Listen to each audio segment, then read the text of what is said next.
Hi everyone, Mike from TubeTape.com here with this week's Quick Bits. Today we're going to finish up our series on which light kit is right for you. Now that we've talked about several different kinds of lights that you can choose from, I want to also talk about some of the ways that you can control that light with modifiers. As we talked about in previous videos, softboxes create a diffused, soft, even light on your subject.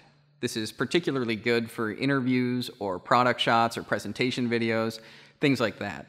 Umbrellas do pretty much the same thing.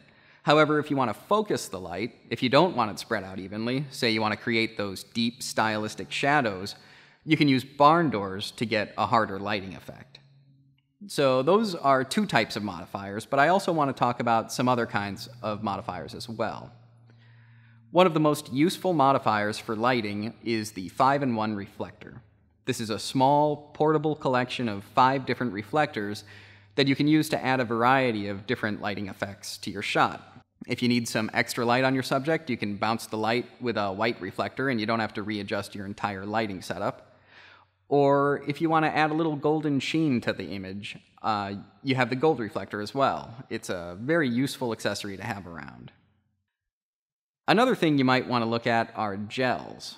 For those of you who don't know, a gel is basically a colored frame that you put directly in front of your light, and it changes the color of the light that you're using.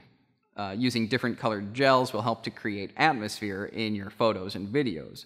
You just pin the gel to the front of the light, and it's often easier and cheaper than buying colored bulbs. Another useful modifier for us low-budget filmmakers is called a cookie. Basically, a cookie is an object placed in front of the light to give a certain effect on the subject.